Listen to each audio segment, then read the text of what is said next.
All right, so today we are very excited to have the opportunity to learn from a seasoned entrepreneur, Mr. Curtis Rockwood.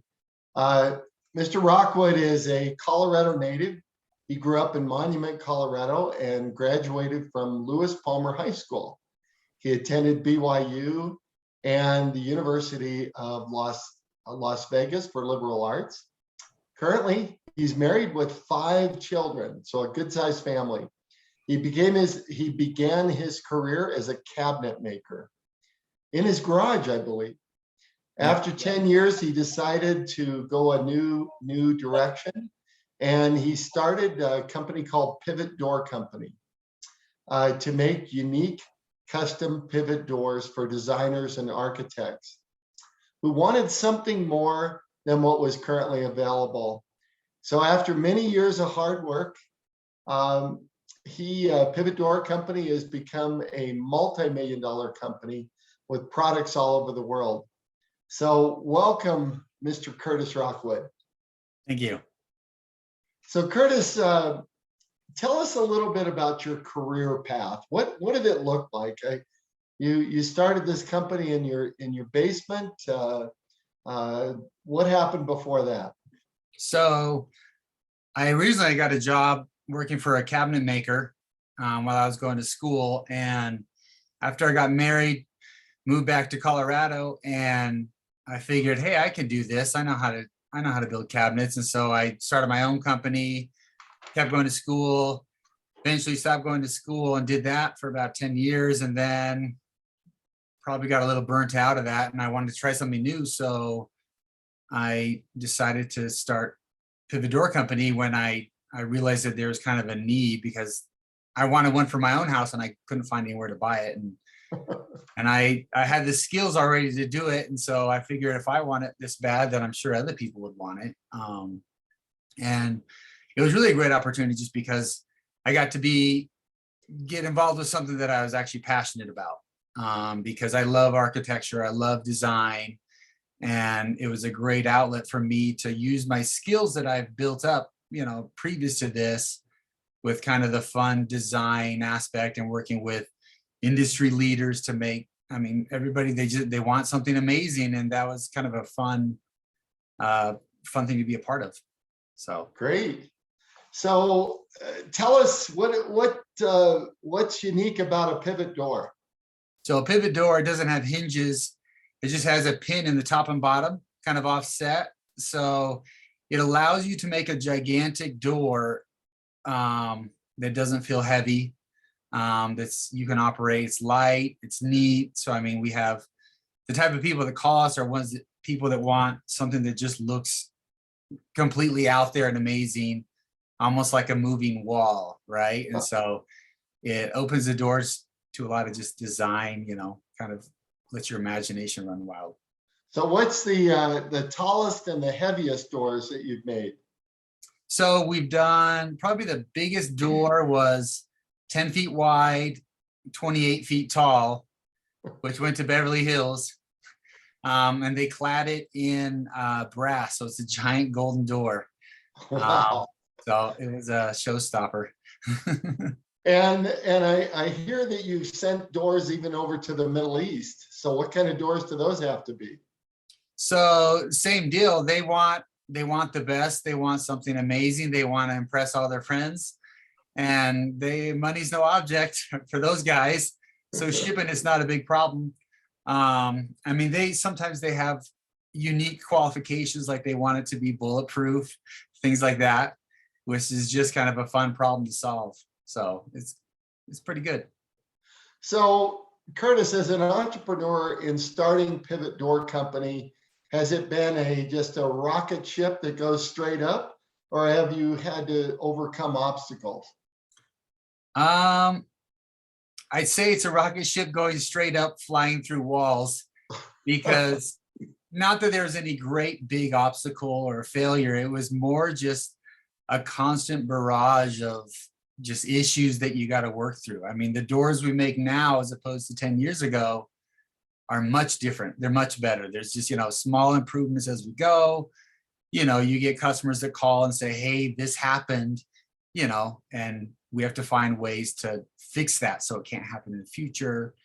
Just issues learning. I mean, I've always worked for myself, so I had to learn what it's like to work in the professional world. I was never an employee really, so I didn't know what it's like to have employees. So that was a learning curve right there to try to be. Plus the fact that the United States isn't always exactly manufacturer friendly. It is easier to send it overseas, and so working through some of that, the red tape and stuff has been, there are obstacles, but I never felt like it was too hard. There's stress and a lot of problem solving that goes into it, but nothing that can't be overcome. Great. So tell us about your formal education, and did your formal education prepare you for this, to be an entrepreneur? I would say yes. I never actually got a degree. I went to school for 6 years. I went for construction management for 2, for business for 2, and for art for 2. All of these things I learned valuable skills and important things that I need to know to do what I do. The certificate specifically was never needed because I work for myself, but absolutely the information is needed just to know how the industry works and just the concepts. I mean, I use economics 101 in what we do all the time, like that's the general classes that everyone doesn't want to take. It's valuable information. The more information you get from wherever you can get, it's all useful. Well, knowing you, I also know you to be a sponge as far as learning. So you're always out there trying to advance yourself. Tell us about either certifications, advanced learning, different things that you've done to educate yourself beyond your formal learning. Well, ironically, some of the stuff that's been the most useful is I used to, back in the day when I was a cabinet maker, it was pre-Pinterest days, but I would look at pictures of architecture and study it just because I loved it. And I'd always look at pictures to know, like, why does this look better than the other places?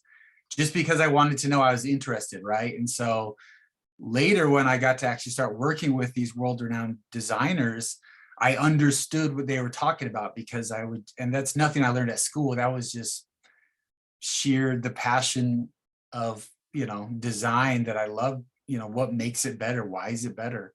And so just being interested in it, I mean, I would do that for fun in my spare time.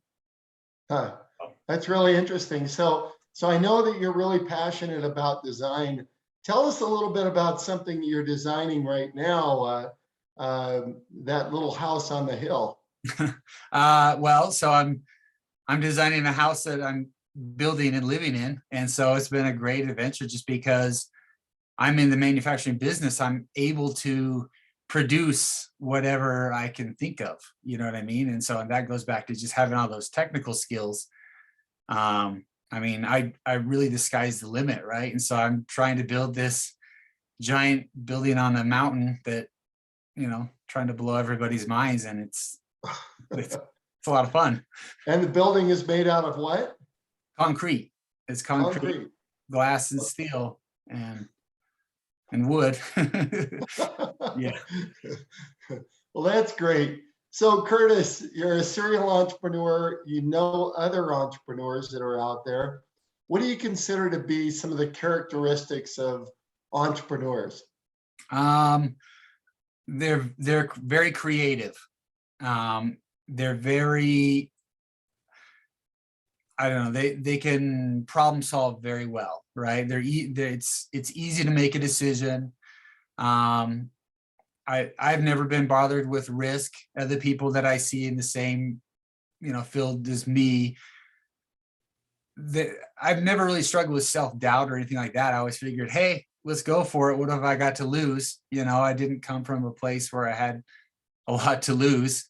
And so, but yeah, just, I mean, being able to problem solve, be creative, think outside the box, and also just hard work and technical skills. I don't know, that's a lot, but all those things have been very helpful to me.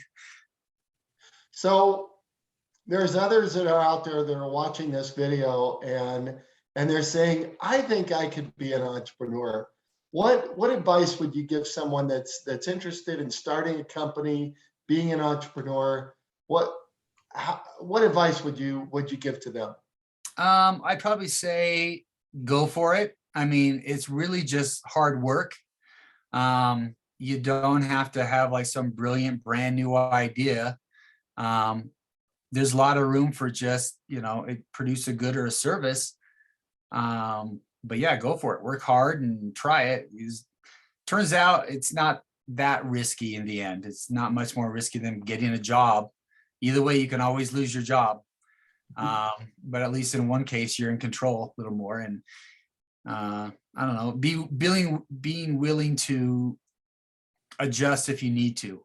If the direction you're going is not great, you can always make a course correction.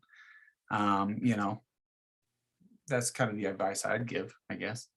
So if someone's interested in starting a company or just learning about it, um, is there information that you would direct them towards, research that you direct them towards, or even websites that you found that have been helpful to learning about becoming an entrepreneur? I don't know any, I guess, like information about it. It's more just kind of a mindset and a drive that if someone has, they're willing to be a problem solver and figure it out. That's, I think, the biggest thing that you can do, which, I mean, when you say like what websites or whatever, it's like each step of the way, you got to figure something out. Like, how do you register a business name? No one told me how to do it. I never hired anyone to do it. I just got on the internet and Googled it and tried to find out, how do you register a business name? Like, what type of licensings do you need? Like, how do you hire somebody? Each one has its own set of problems and its own, I mean, you just got to figure it out. It's not rocket science. It's out there somewhere. Okay. Oh. And can you tell us, I'm sure you've done some studying as far as other entrepreneurs that are out there, other visionaries like yourself. Um, who else are you impressed with? Really, the people I'm impressed with are artists that, I mean, like, really, to be an artist is to be an explorer. And I mean, even all the stuff that I've been involved with business wise, I've been more concerned with producing something that was amazing and noteworthy as opposed to trying to make money. It's easy to spot the businessmen that are trying to make money because the product isn't necessarily the greatest. And so, I mean, I love artists and I love the things that they do. And I want to be in that realm, like I love architects. I love what they do, just the way they think. I mean, I love creative people. So. All right. So what advice can you give a young adult that's interested in networking, learning from other entrepreneurs, learning about their story?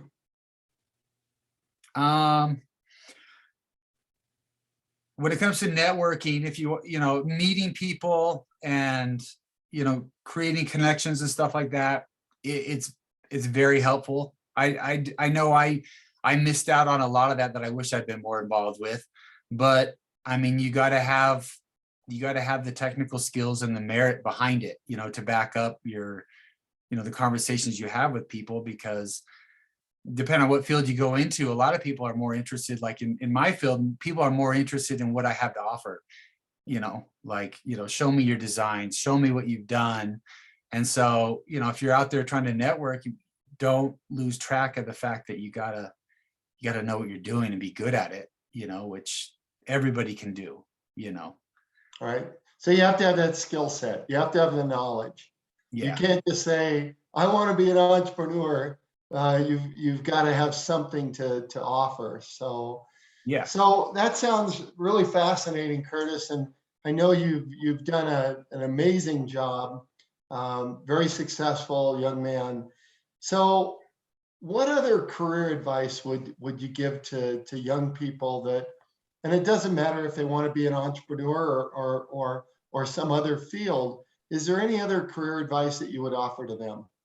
I would say work hard. I mean, the thing that I'm always looking for people that know what they're doing, that work hard. It's the ones that go the extra mile at whatever they do that rise, just like it is in sports. No one goes to the NFL and then performs well, right? You got to do it before you get there, and you don't necessarily get paid for it, but you got to be willing to work hard, learn the stuff that will push you forward. I mean, that's the stuff that like really makes a difference in the end. All right, so work hard. You, I've often heard that the harder you work, the luckier you get, right? Yeah. Well, Curtis, we want to thank you for the time that you spent with us today and offering career advice to young adults. I know that you'll make an impact on many lives that are out there.